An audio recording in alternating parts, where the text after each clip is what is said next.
Welcome to the show. I'm your host Kyle, and I'm going to be talking about the first Omen, the new prequel to the Omen franchise. And jumping straight into it, it starts with Father Harris, played by Charles Dance, sitting in a confessional booth revealing his sins. Now, he does this as a much younger Father Brennan, played by Ralph Ineson, who most people would well, I actually just realized both these guys many people will recognize from Game of Thrones. uh, that Ralph Ineson's Father Brennan listens as the old man hints at this horrifying story, a story of bizarre rituals and cruelty which resulted in the birth of a female child. One who is now in her teens and who the twisted men and women within the Roman Catholic Church have further plans for. Now, it is now 1971 in Rome, Italy, and a young American woman named Margaret Dano, played by Neil Tiger Free, again, Game of Thrones, I'm just realizing. I did not even think about this until right this moment. um, Margaret Dano, yeah, she arrives to begin her life of service to the church. I really didn't think. Wow, so many of the people in this movie are from Game of Thrones. My God. Well, Margaret was a troubled orphan, and she was set on the right path by her beloved mentor, Cardinal Lawrence, played by Bill Nye. Uh, but now, as an adult, she will dedicate her life to raising the children at the Visalili all-girls orphanage, and as she gets ready to take the veil and become a nun. Now, as she takes this position at the orphanage, she meets several fellow nuns in training.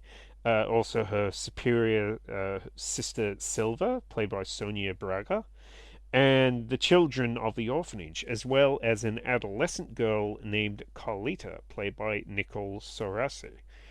Now, Carlita seems to always be locked away from the other kids, and as Margaret bonds with Carlita, she begins to feel a kinship with this young girl. They are both plagued by odd visions, which have made them question their own sanity.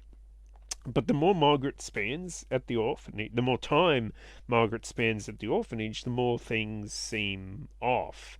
Her visions become more powerful, uh, her superiors seem more sinister, and the treatment of the children and pregnant women is unmistakably barbaric. It isn't long before she realizes that there are actually two churches. There's the one of love, which she and Father Brennan belong to, but then within that there is another one, a church which conspires to create something completely different, one that plans to bring about the birth of evil incarnate. We're talking about the Antichrist himself.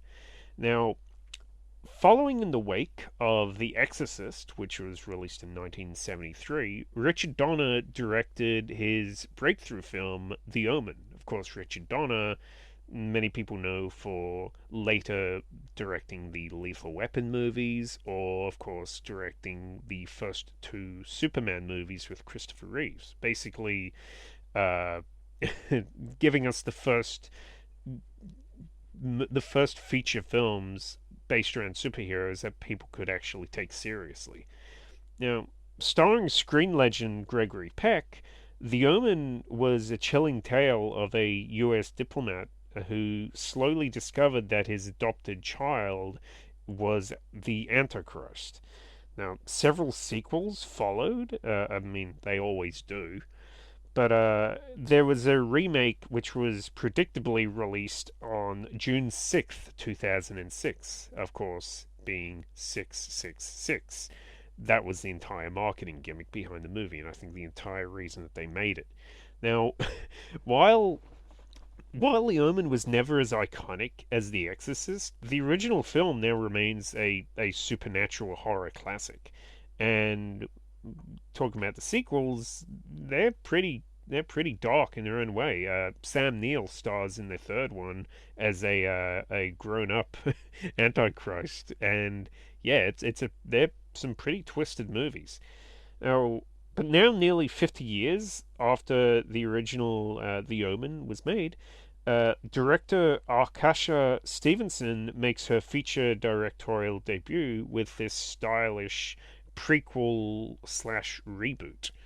Now, there have been some absolutely terrible attempts at breathing new life into old franchises, and ironically, while The Omen was initially seen as a poor man's The Exorcist, I actually think it's a very different saga, a very different story with the latest films in each saga.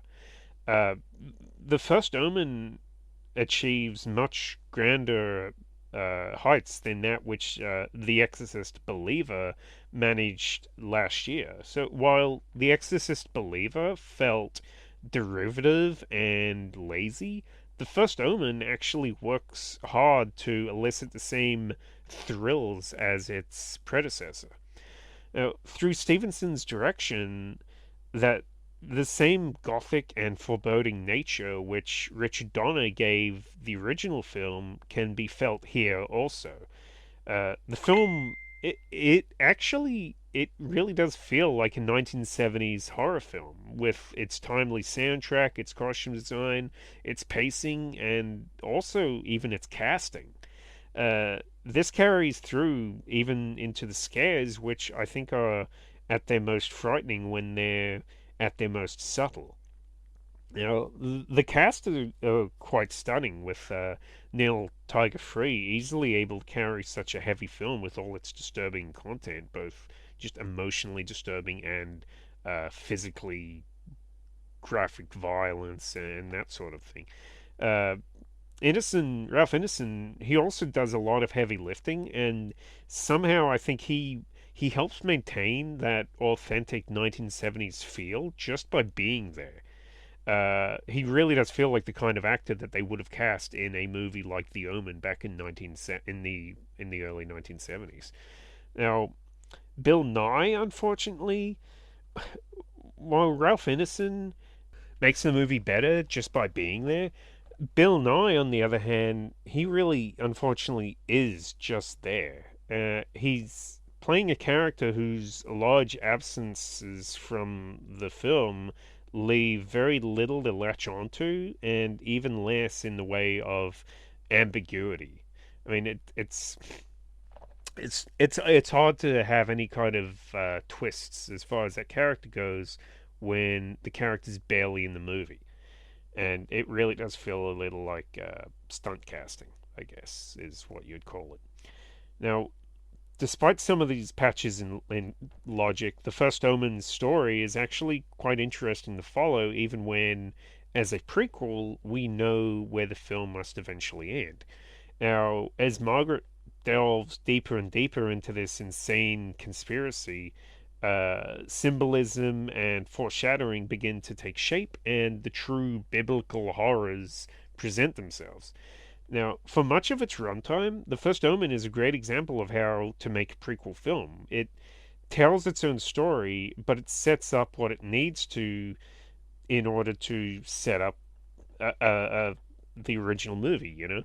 Uh, at least that is until it gets into Dracula Voyage of the Demeter territory, which means that I feel like this movie gets a little greedy, and it tries to set up it basically tries to set up its own sequel of sorts. The ending of the movie feels so kind of out of place with everything else that it feels like it was rewritten just to set up an unnecessary follow up. And basically, the entire ending of this film, really the last 15 minutes, it's it's both what I kind of expected to happen, but the direction that it goes in is a very modern Hollywood. It's a very modern Hollywood ending, in a film which its greatest strengths were in how much of a 1970s film it felt like. So, but still, it must be said that the first Omen gets the job done.